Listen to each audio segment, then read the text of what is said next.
那些全部老了没都得看ထွက်သွားတဲ့နေရာစားပြီးကံကောင်းဟာအဲ့ဒီရွာပြင်လမ်းထိပ်လေးရနေ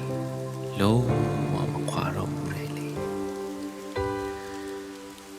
သူသခင်ပြန်လာနေ့တိုင်းမျောနေခဲ့တာ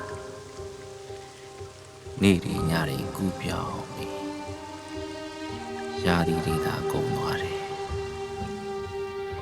ကံကောင်းဟာအဲ့ဒီနေရာလေးမှာပဲ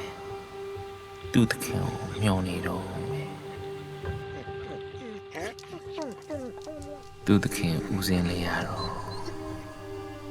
ဒီရွာကိုဘယ်တော့မှပြန်မလာနိုင်တော့ပါဘူးကံကောင်းဆိုတယ်သခင်ပြန်ချစ်တယ်အဲ့ဒီခွေးလေးရတယ်အဲ့ဒီနေရာမှာပဲသူ့သခင်ပြန်လာအောင်စောင့်နေတယ်ရှင်ကွဲနာကြာဆုံးပါပါတခါသူတို့နှစ်ဦးလုံးဒီရွာမှာမရှိကြတော့ပါဘူးတခါလေးဒီပုံကအဲ့ပုံလေးကလွန်ခဲ့တဲ့9နှစ်ကျော်ကတပည့်တော်ကိုယ်တိုင်ရိုက်ခဲ့ပြီးတဲ့ပုံလေးပါဗျာအဲ့ဒီပုံလေးနဲ့တပည့်တော်နိုင်ငံတကာ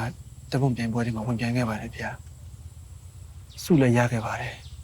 ဆုကြီးလည်းရခဲ့ပါတယ်ရှင်ဗျာအဲ့ဒီဆုကြီးတွေကိုသူတို့တပည့်တော်ပြန်လုံမယ်ဆိုတဲ့စိတ်နဲ့ပြေပါကနေဒီရွာလေးကိုမရောက်အောင်ပြန်လာခဲ့တာပါဗျာဒီရွာလေးကိုပြန်ရောက်တော့မှသူတို့မရှိတော့ဘူးဆိုတော့တပည့်တော်သိရတာပါဗျာတရဝါတစ်ခုကန်တစ်ခုပေါ်တခါလေးစိတ်မကောင်းမဖြစ်ပါနဲ့တခါလေးလှူကျင်နေဆိုရင်တော့သူတို့ကိုရည်စူးပြီးတော့တင့်တော်တဲ့နေရာတစ်ခုခုမှာလှူဒန်းကုသိုလ်ပြုလိုက်ပေါ့ဦးစင်းတို့အားလုံးနဲ့ဒီနေရာမှာဘယ်သူမှအမြဲမရှိနိုင်ပါဘူးဒီနေ့သူတို့လိုပဲအားလုံးကိုထားခဲ့ပြီးသွားရမှာအားလုံးဟာဧည့်သည်တွေပါပဲလေ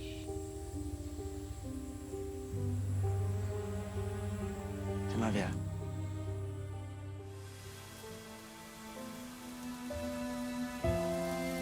ဒီကဘာပေါ်မှာဘယ်အရာမှမတည်မြဲဘူးတဲ့အရာရာဟာတနေ့နေ့ကျွေလွဲပျက်စီးရမယ်ဆုံးရှုံးပျောက်ပြက်ရမှာပဲတဲ့